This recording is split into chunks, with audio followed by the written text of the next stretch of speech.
Hi, my name's Jody. I'm the Managing Director of Prism Sound, and this is Mark Evans, the Sales Director.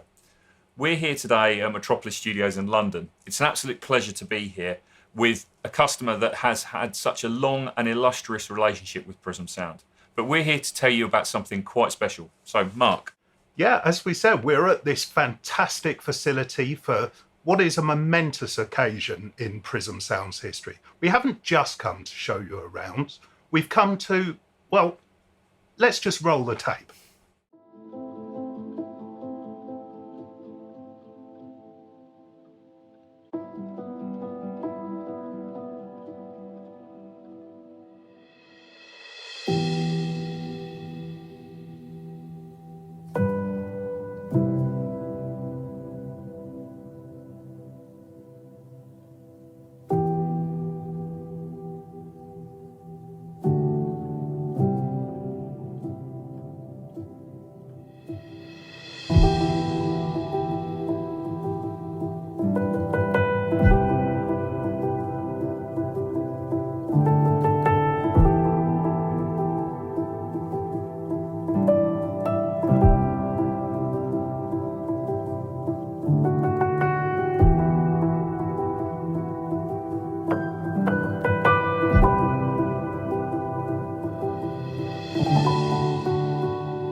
Now we've seen the little video, here is the product in real life. And what Jody and I would like to do now is tell you a little bit more about it.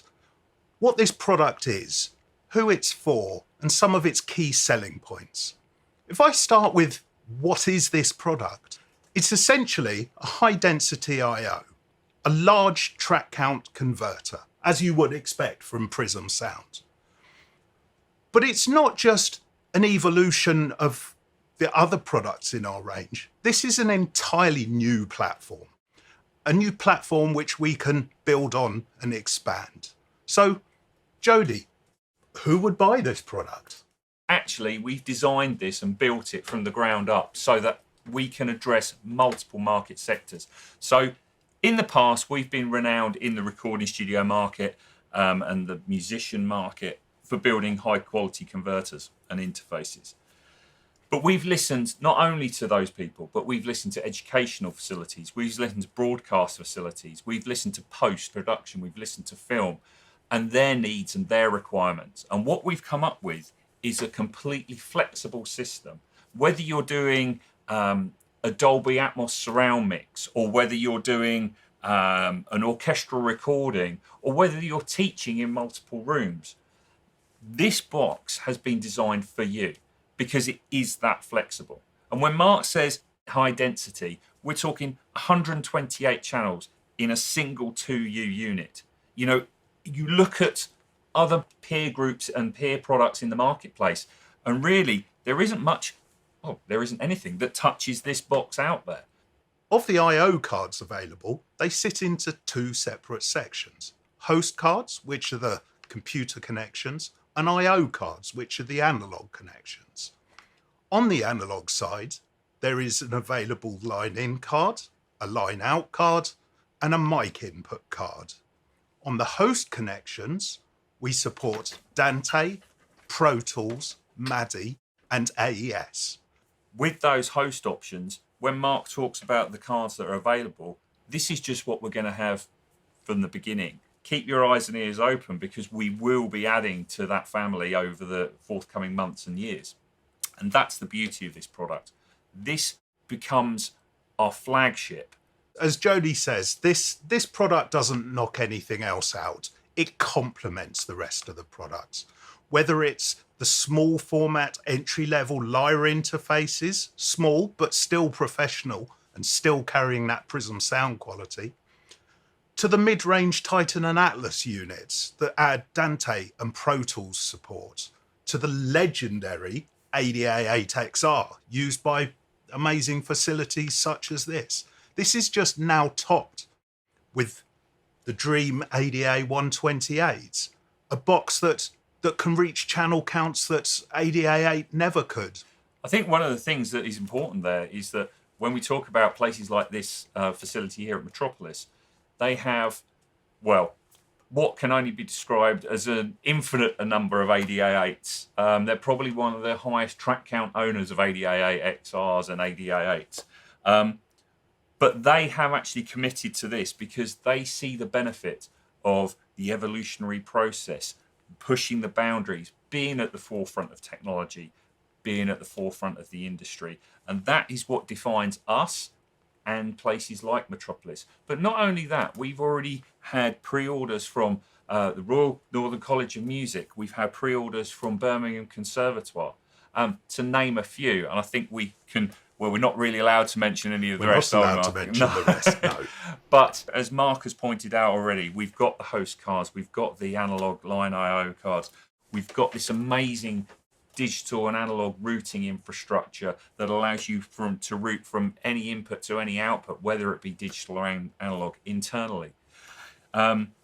You've got this clean architecture. You've got it only in 2U. The mic preamps within this box are amazing mic preamps, but they're remote controllable. So let's look at that scenario. In that scenario, this can be used, to record an orchestra, and you can be at quite a distance away and remotely control the mic preamps from the desktop application which controls this box. But if it's in a machine room and you just want to go and check the channels, you can use the touch screen on the front. The flexibility, ability to record high density channel counts, the ability to have it in relatively, for the channel count, a small compact box. We're talking 2U here. Nothing even comes close. There is one additional feature which we haven't yet touched on, and that's our quad clocks. And this is a revolutionary feature which I don't believe anyone else can do. This box has 4 independent clock domains. And what that means is this single box can run at 4 different sample rates. You could connect it to 4 different rooms in a single facility. But that's an incredibly powerful feature. One room can run at 44.1, the other room could run at 192. And that's, I think, something no one else can do. But let's look at it in the film environment. You may have ADR, Foley, voiceover, effects, and you need them to go down to the main mix. The ability to do that within a single box solution, whether you're doing TV or film work, is extremely beneficial in today's modern environment. So that really is our new Dream ADA8128. We hope you enjoyed watching, and we look forward to hearing from you. And taking your order soon.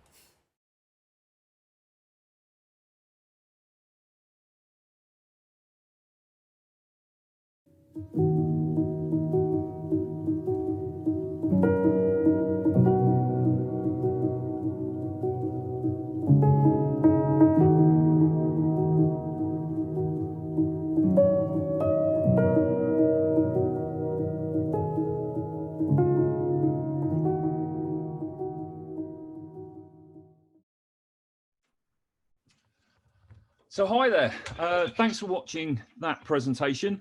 We hope you enjoyed it. Now, I'm joined here, obviously, as you saw in the video, by Mark Evans, the sales director, but I'm also joined by James Finney, one of our senior engineers, and also James Woodburn, aka Woody, who's the group CEO of Audio Squadron, which is the parent company of Prism Sound. So, we're going to throw it out to you guys. If you're interested in asking any questions about our new product, we'd love to hear from you. In fact, we've had some questions already in. So, what we've had so far is, well, actually, let's point this one to Woody. This one kind of works quite well. So, Woody, what was the ethos behind the 2U infrastructure of the new 88128 and the large track counts within such relatively compact box? Good question. Really, the answer is efficiency. Our customers, as we said in the nice video, we've listened to the customers, and our customers clearly said to us, your conversion is the best conversion on the planet. We know it, we love it, we trust it, we rely on it. We want more of it, but we need price efficiency because the channel counts were going up into very large numbers. And so the only way to really drive efficiency into this is to get more channels into a more efficient package. You know, it's much like in the airline industry when Boeing had to make a significant change to aircraft design with the 787 to drive efficiency into planes. It's like all planes fly, but to get more efficiency, you have to take a big engineering step. And that for us was getting high channel count into a 2U box. And that is a vast challenge. You know, that may seem like a simple answer, but, you know, obviously there are big, big challenges getting high density IO into a small enclosure. So that really is the crux of this design, is overcoming those engineering, challenges to get us to that. What it's resulted in is essentially a box that can hold an awful lot of Prism sound conversion in a single unit. And if you compare that again to the peers in the market, the peers out there who don't do that high density IO, you're essentially having to buy multiple boxes and then multiple cards. Even if you compare it to our ADA8 XR, great box, if you need high channel count, you're buying lots of boxes. And that's where the price efficiency, you know, goes away. So by buying high density IO in a single box, you get that price efficiency. It also allows for a bunch of very cool features, you know, in terms of kind of its routing flexibility and everything else. So, you know, pricing is certainly sort of one aspect, but the amount of other features you can do when you have this infrastructure within a single environment is also extremely powerful as well. Okay, thank you. I hope that answers your question. So actually what you've done is you've opened up the floodgates now, because that kind of leads me on to the next thing. And this one's over to you, Mark, really. You know, Woody touched on pricing a little bit there. Can you give us some sort of indicators? You know, as I know, I'm well aware that this is quite a powerful box and there's a lot of different permutations, but do you want us to sort of give us a feeling for the price points of this box, Mark? Yeah, absolutely. I mean, we have worked hard to make this a competitively priced box. So the chassis is coming in at around $6,000 US. And this, of course, is a chassis that can go up to 128 channels. The IO cards, again, we've spoken about, they're split into, or the cards are split into two sections: host cards and IO cards. Of the IO cards, which we're talking line input, line output, and mic, we're starting at around $2,300. And that's really, to put this into perspective, if you add a line in card and a line out card at about $4,500, it's essentially the same as adding a whole additional ADA8 to the system. So in comparison to ADA8, it's exceptionally cost effective. When we start talking about the host cards, of which there's Dante, Pro Tools HDX, there will be MADI and AES, we're starting around the $1,000 mark. So when you put all of these things together, if you're looking for an 8-in, 8-out system, there's still some really compelling reasons why you might want to still choose ADA8. But if you're looking to expand for the future, you're thinking about, well, maybe I'm going to buy a new console, or maybe I'm going to add 1,000 more synths next year and I need all those extra inputs and outputs. You have the ability to do that with this box without having to buy a whole new chassis. And really, the chassis is the expensive part, but only relatively. Okay. So thanks for that, Mark. We've had a question which I kind of it's flowing quite nicely. I'm going to be honest this afternoon. Mark, you talked about the density of the box and the channel counts and the high track counts that we can achieve with this unit. And Woody obviously touched on it as well. Bill Edstrom, sorry, Bill, if I haven't pronounced your second name correctly. Bill Edstrom has talked about the cooling requirements of this. And now I know this is something that engineering, James, have looked at quite significantly. So can you tell me, how you manage the cooling and how that's going to be dealt with in such a high density box? Okay, well, we've got two strategies. The first strategy is that we have ultra efficient power conversion in the box. That involves a lot of detailed design work, which ensures that we're not throwing away power in the form of heat wherever possible. So we're talking efficient, really, really high efficiencies throughout the box. The other strategy is that we are ensuring that there is the capacity in the system to cool larger systems if required. So we have for most systems that we envisage, it will be possible for the system to be passively cooled. Assuming good practice at the installation level, of course. I mean, we have to hope that our qualified installers are putting these in with in a healthy environment. But where we have extreme high density channel counts, we have the option of building the frame with an extremely low noise cooling solution. So with some very, very quiet, vibrationally damped active cooling coming through the system. But at the outset, the design goal is to not dispose of the heat in the product and not dispose of power in the product through wastage as heat. So that's the key strategy there. Okay. We've had a question. Sorry, I'm going to stick with you, James. Unfortunately, you're going to probably get most of this stuff this afternoon. Okay. Gentlemen, and again, I do apologise if I pronounce the names wrong. Con Leong has asked, the Dante card, is it proprietary, the same as the Titan, or is it something like the Ordinate Brooklyn 2? What sort of technology are we using in that? So the Dante card is a proprietary device on there. We're using a solution from Ordinate, which is their IP core technology, which means that we are able to build around the Dante core from Ordinate our own FPGA design. So it's much more than you would get with the Brooklyn 2 solution. I mean, the Brooklyn 2 solution is a great product, but it is channel limited, and we the channel count on the Brooklyn 2 doesn't make sense for this product. We have up to 128 channels in or out, or even both, depending on if you're using the AES line cards.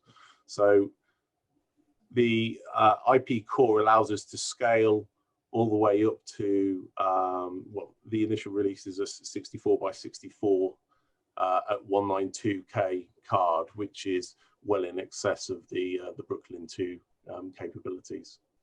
Okay. That's worth just briefly, reiterating that with the Dante solution, we're able to go up to really high channel counts, but without a reduction in channel count at higher sample rates.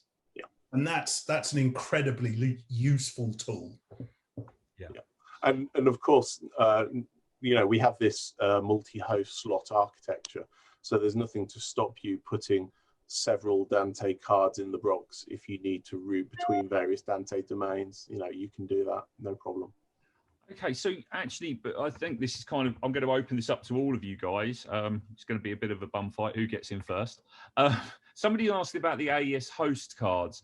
Can we tell people a little bit more about when we talk about AES? Because somebody said about AES 67, but obviously we're talking about Dante here. Can you tell us a bit about the host cards that are going to be available over, well, now and then moving forward as well? Who would like to pick up on that one? Well, I mean, it's worth if I just point a small thing out to start with. This box and the whole has 20 slots. Now, 16 of them are provisionally used for the analog inputs and outputs. The remaining 4 are used for the host cards, which briefly mentioned are Dante, MADI slightly later on, AES and Pro Tools HDX. The AES cards are almost in their own little category in that they can reside in the I/O slots, which you would usually put the analog cards in, or the host slots. And what that allows us to do is to have very high channel count AES capability. So that's just worth pointing out. So yeah, there was a question earlier about whether or not it was AES 67 or AES. So the Dante card can be put into an AES 67 mode, but when Mark's talking about AES, we're talking about just the standard AES digital outputs over our DB25 to an XLR snake. Okay. James, do you want to just tell us a little bit more while we're sort of on this card issue?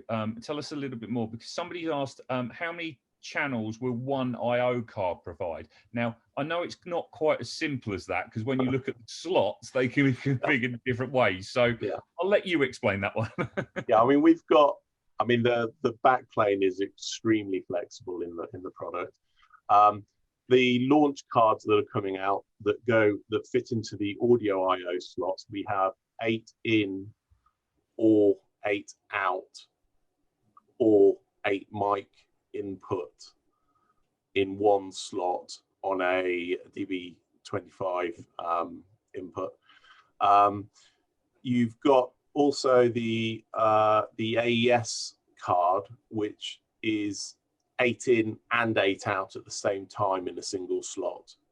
So if you fill the 16 slots with AES cards, then you get 128 in and 128 out. If you fill them with analog cards, then you get a total of 128 channels to be split however you want between inputs, outputs, mics. I mean, the flexibility is insane, really. I haven't sat down and worked out how many permutations there are, but it's yeah. Have that information for tomorrow, James. Yeah. Okay. One thing that somebody has asked about, which they noticed on the thing, but we really didn't touch on in the video, which Woody, I'm going to come back to you on this, is that they've asked, you know, we happened to mention in the bullet points at the end the 768 capability. And, you know, for those of you that don't know, Woody and our 2 other senior directors and owners of the company took over last year. And their ethos is to really push the boundaries of the company and move it forward. And this kind of relates to, you know, what you're asking about this 768. It's really about the future. So Woody, would you like to expand on that?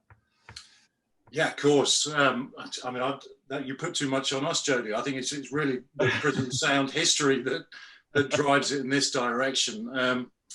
You know, that it is an extremely high sample rate, and I understand why people sort of question it. And in all honesty, the cards that come out don't go up to that. But the reason we highlight that is the platform itself, the framework, has been designed to go up to those rates.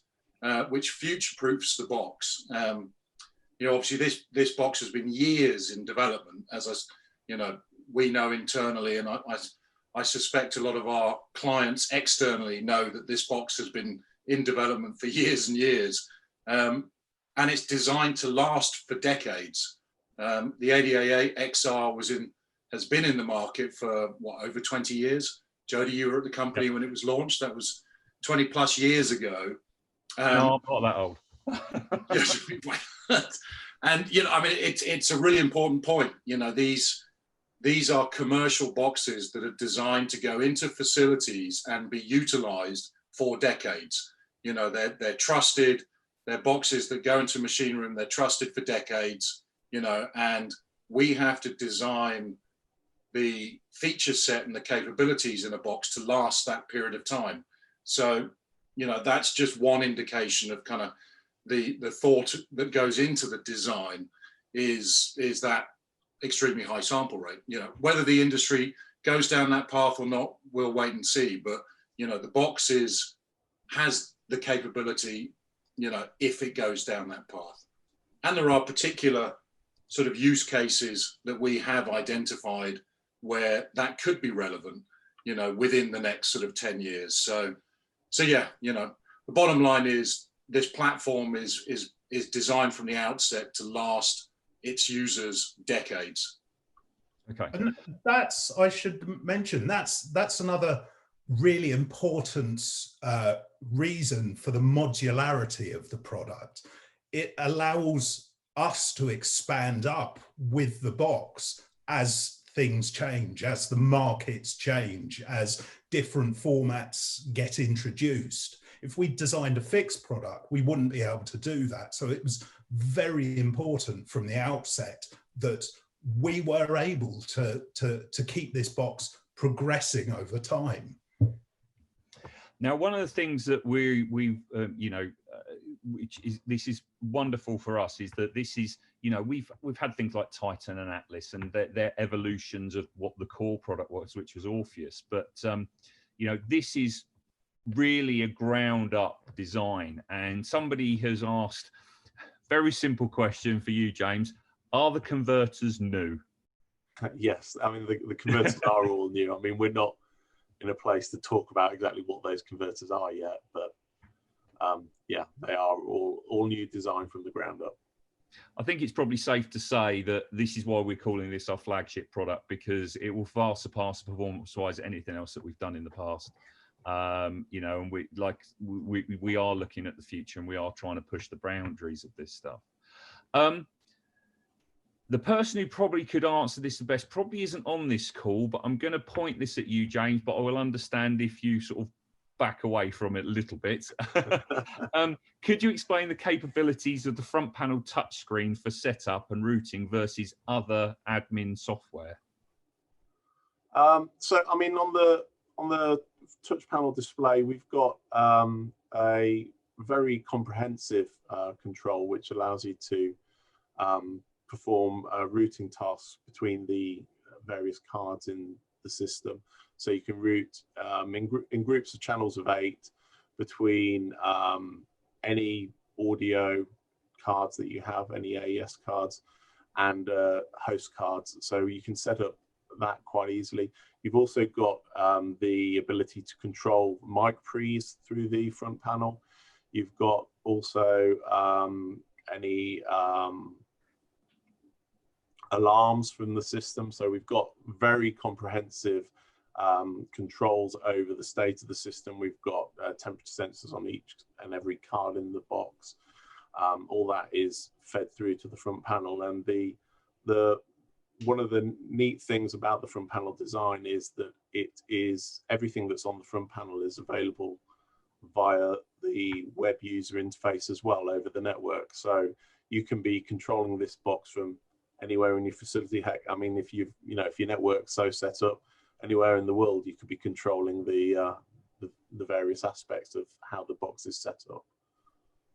Okay. Yeah, I think that's an important thing to sort of mention is there's only so much you can do on a front panel touchscreen. And certainly a lot of thought has gone into the design of the user interface for the touchscreen and then into the web browser. In fact, they're the same, so that there's that continuity. But really, as we said, you know, the front panel interface is designed with sort of the realistic sort of restrictions of what you can achieve with a small front panel interface. and then, you know, the ability to be able to take that out easily to something like an iPad, or, you know, a, you know, computer on the network, getting terminal somewhere in the facility, you know, it is obviously going to be a more easy to use sort of interface for the box. And that's all been thought, is how a user can go from a front panel, what's the most relevant things for the front panel to be able to do, versus just simply sitting down at a computer and accessing it via the web browser, or, like I say, you know, accessing it on a device like an iPad. So, you know, lots of flexibility there. Another question we've just had, which I can actually answer, is there a rear panel shot showing all the cards plugged in? So if you visit our website or our Facebook page or any of our social media channels, ready to go straight after this is all our collateral, our photography, etc. And you'll be able to see all that information on our website and through our social media channels once we've finished with this Q&A. The unit itself that you see there is populated with a lot of variations of cards. And so it's not all DB25s. There's some different cards in there, so you can see the flexibility of the product. And that is really the beauty of this product, is the flexibility of it. Is it can grow as you grow if you're a small facility, or you know, if you're a large scale facility like Birmingham Conservatoire with high track counts in multiple rooms that need to pull in resources over a network. That was the whole reason why they went with this particular product, because of the flexibility that we could offer with that. So, you know, depending on your situation, you know, I've got customers who are already talking to me about 16 in, 16 out, and I know Mark has also, and who've said, look, we're interested in this. This is where we're at the moment, but we want to have the ability to grow as our business grows, as we grow as producers or engineers or whoever it might be. Right.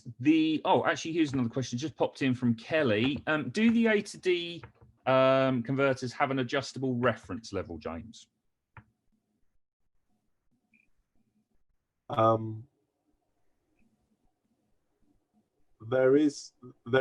are various gains that you can select on the A to D cards. Yes. Yeah. Okay. Fantastic. Someone's asked the ultimate question. Mark, when's it going to be available? So we are feverishly working away to have this available for shipping as soon as possible. We're expecting to have the first units going out the door in the first quarter of next year. And these comprise of test units and things like that. We're aiming to have the commercially available units to get our partners stocked up and have this product generally available in the second quarter of 21.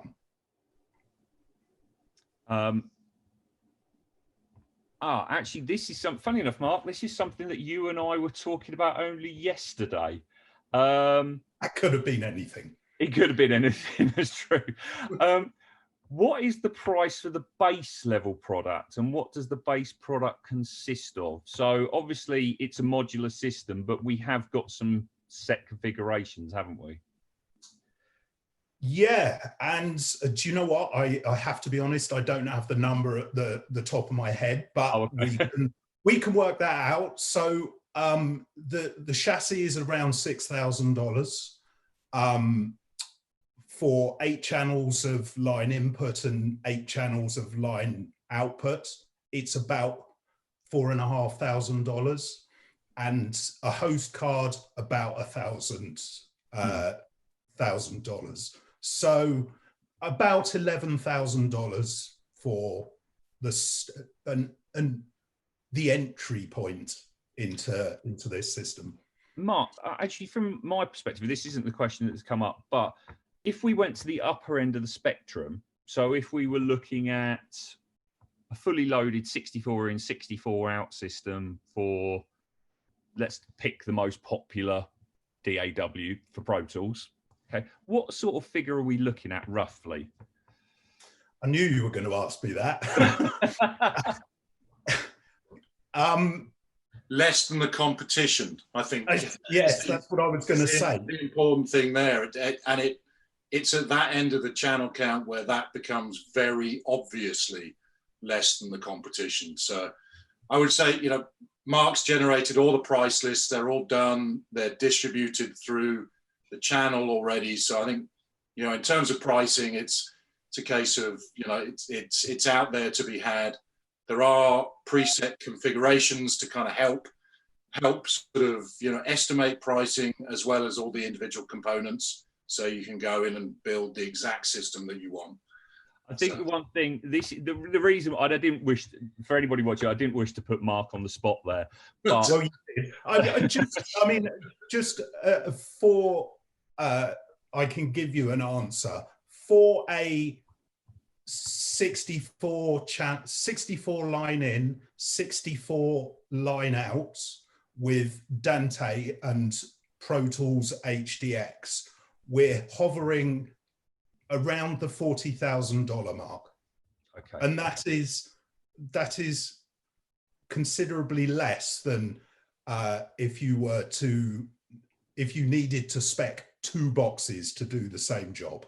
well, this is the point I was trying to get us to, is the fact that there's two issues here, isn't there? You know, a lot of you who are on this call right now will know that our ADA8s are very, very expensive. And if you were to do a 64 channel system of IO, you're probably looking a long way north of $100,000. You know, when you're thinking you're getting 64 channels of IO of high-end professional quality conversion in a 2U box, not a huge rack system, but in a huge 2U box for $40,000, it sounds a lot of money when you say the words, but actually when you break it down, it's actually extremely cost effective. And if you were to do this with any other competitive product, you'd need more than 1 box. So, you know, this is what I was driving at, and this is, you know, yeah. So that was that. Mark, you may not have this available. What's the price difference between line cards and mic pre cards? Have we got that available, or again, do you want to come back to that? The line cards are around, as I mentioned, about $2,300. The mic card comes in at around $3,000, so still very competitive. Okay.